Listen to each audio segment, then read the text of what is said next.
नमस्कार, मैं हूं आपके संग नित्यम मंत्र यंत्र तंत्र वास्तु के विशेष कार्यक्रम के साथ। चैत्र नवरात्रि एक ऐसा समय होता है जो आपके हर बिगड़े काम को बना देगा और जीवन में अपार धन की प्राप्ति भी बहुत आसानी से हो सकती है। चैत्र नवरात्रि में धन लाभ के लिए आपको क्या करना चाहिए?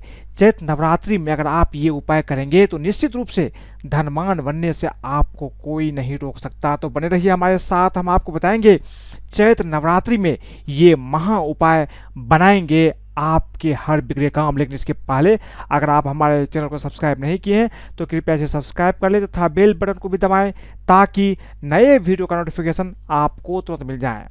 चैत्र नवरात्रि में महा उपाय चैत्र नवरात्रि में करने से जीवन में हर तरह से आपको सफलता प्राप्त हो सकती है। इस बार चैत्र नवरात्रि 2 अप्रैल से शुरू हो रहा है। अब 9 दिन तक मां की भक्ति से माहौल बहुत अच्छा होगा और आप जो भी उपाय करेंगे आपकी हर उपाय आपको कामयाबी दिलाएगा। नवरात्रि में ज़्यादातर घरों में माँ दुर्गा का आवाहन किया जाता है। व्रत उपवास से माँ आदि शक्ति को प्रसन्न किया जाता है। ऐसी मान्यता है कि चाहे कोई भी नवरात्रि हो, कुछ सरल उपाय से जीवन सुखमय होता है। ये उपाय जल्दी ही शुभ फल प्रदान करते हैं।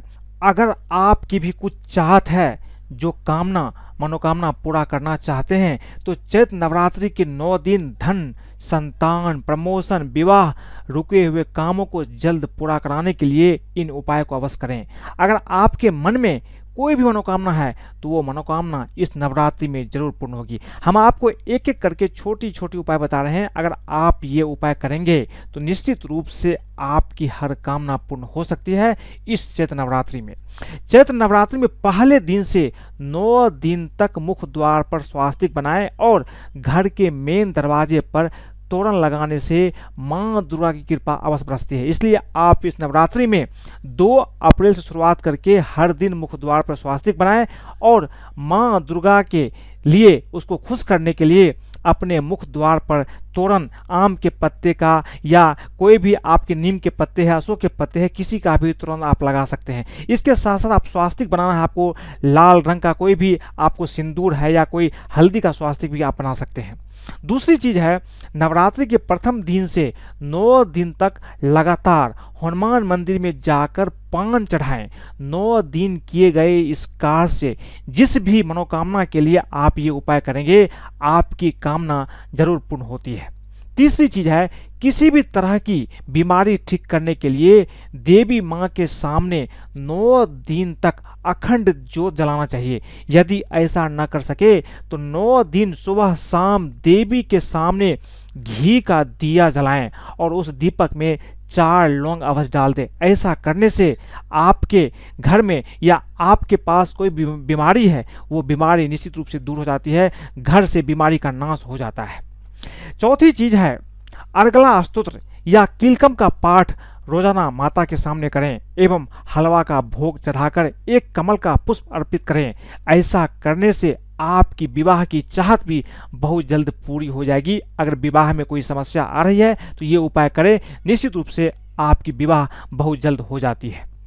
किसी से रिश्ता जोड़ना हो या संतान की चाहत रखते हो तो नवरात्रि में पूरे 9 दिन 5 तरह के सूखे मेवे लाल चुनरी में रखकर देवी को भोग लगाएं। बाद में उसे प्रसाद के रूप में आप ग्रहण कर ले। निश्चित रूप से आपको संतान की प्राप्ति होगी और कोई नया रिश्ता जोड़ना चाहते हैं तो नया रिश्ता भी बहुत आसानी से जुड़ जाता है।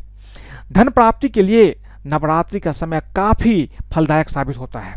धन प्राप्ति के लिए नवरात्रि में पूरे 9 दिन रोज एक समय पर देवी को ताजे पान के पत्ते पर सुपारी और सिक्के रखकर आप अर्पित करें। इससे आपको धन की प्राप्ति के नए रास्ते निश्चित रूप से खुल जाते हैं। जीवन में धन प्राप्ति निश्चित रूप से होता है। देवी मां से सुख और ऐश्वर्य का आशीर्वाद चाहिए तो देवी को 9 दिन लगातार 7 इलायची और मिश्री का भोग लगाएं। नवरात्रि में लाल आसन पर बैठकर संध्या काल में जो भी व्यक्ति विष्णु सहस्त्रनाम तथा ललिता सहस्त्रनाम का पाठ करता है तो उसके जीवन की हर इच्छा पूर्ण होती है। जो लोग कर सकते हैं अवश्य करें, जो नहीं कर सकते हैं कोई बात नहीं। नवरात्रि में पहले एक दूसरे दिन 2, ऐसे करते हुए क्रमशः 9 कन्याओं को हर दिन भोजन कराएं और उनकी पूजा कर उन्हें दक्षिणा भेंट करें। ये उपाय भी काफ़ी महत्वपूर्ण है। ये उपाय आपके घर परिवार पर आने वाले हर संकट को हर लेगा और आपके घर में सुख शांति का वास होगा। इसलिए पहले दिन से शुरू करें। पहले दिन 1 कन्या, दूसरे दिन 2 कन्या, तीसरे दिन 3 कन्या। इस तरह से आप 9 दिनों तक लगातार कन्याओं को भोजन कराएं, दक्षिणा भेंट करें। आपकी हर समस्या छूमंतर हो जाएगी। नवरात्रि में घर में सोने या चांदी की कोई भी शुभ सामग्री जैसे स्वास्तिक, ओम, श्री, हाथी, कलश, दीपक, गरुड़ घंटी, पात्र, कमल या कोई भी चीज हो, आसमनी हो, मुकुट हो, त्रिशूल आदि खरीद कर अवश्य लाएं। इसे देवी के चरणों में समर्पित कर दें और नवरात्रि के अंतिम दिन उस सामग्री को गुलाबी कपड़े में बांधकर तिजोरी में रख दें। यह उपाय आपके घर में धन का वर्षा निश्चित रूप से करा देगा। यदि लाख कोशिश के बाद भी आपका कर्ज से पीछा नहीं छूट रहा तो नवरात्रि में सूरज डूबने के पश्चात 21 गुलाब के फूल, 1.25 किलो साबुत लाल मसूर दाल कपड़े में बांधकर माता के सामने रखकर घी का दीपक जलाकर रोजाना 108 बार एक मंत्र का जाप करें। ओम ऐं ह्रीं क्लीं चामुंडाय विच्चे। इस मंत्र का जाप करने के बाद आप जो नवरात्रि की जो अंतिम तिथि होगी, इसके उपरांत जो पूजा समाप्त होगी, इसके बाद आप अपने ऊपर से इसे 7 बार उतारें और किसी को भी दान कर दें। साथ ही माता से कर्ज मुक्ति की प्रार्थना करें। ऐसा करने से आपको कर्ज से निश्चित रूप से मुक्ति मिल जाती है। अपने जीवन के दुर्भाग्य को दूर करने के लिए दुर्गा अष्टमी की रात में अपने घर के मुख्य दरवाजे पर 12 बजे गाय के घी का एक दीपक जलाएं।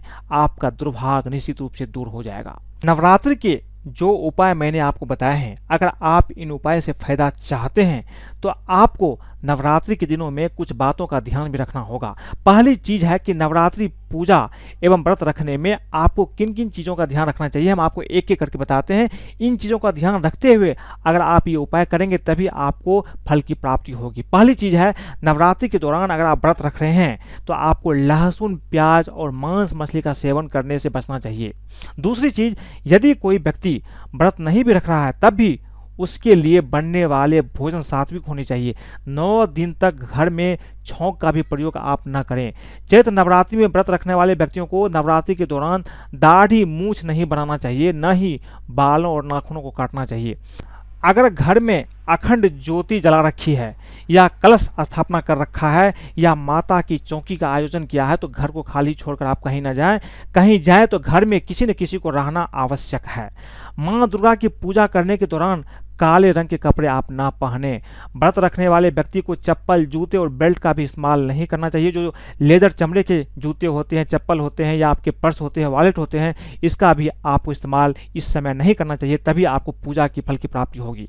नवरात्रि में व्रत रखने वाले को दिन में भी नहीं सोना चाहिए और अनाज एवं नमक का सेवन नहीं करना चाहिए अगर आप व्रत रख रहे हैं तो। इन 9 दिन उपवास करने वाले को फलाहारी का सेवन करना चाहिए। व्रत खोलने के लिए मूंगफली, आलू, सिंघाड़े की आटे, मेवा, सेंधा नमक का आपको सेवन करना चाहिए। पूजा के दौरान दुर्गा सप्तशती का पाठ आपको करना चाहिए। अगर आप दुर्गा सप्तशती का पाठ नहीं कर सकते हैं तो दुर्गा चालीसा का पाठ कीजिए। वो भी नहीं कर सकते हैं तो कम से कम आप एक मंत्र, जो नवार्ण मंत्र है, ओम ऐं ह्रीं क्लीं चामुंडाय विच्चे, इस मंत्र का जाप आपको नवरात्रि के 9 दिनों तक अवश्य करना चाहिए।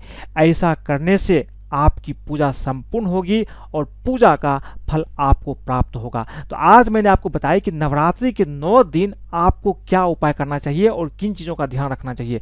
अगर आप ये वीडियो पसंद आई तो कृपया इसे लाइक करें, सब्सक्राइब करें, अपने दोस्तों, सगे संबंधियों के साथ भी शेयर करें ताकि वो भी इन चीज़ों का उपाय करेंगे तो उसके जीवन में अपार धन की वर्षा होगी। आज के लिए बस इतना ही। धन्यवाद।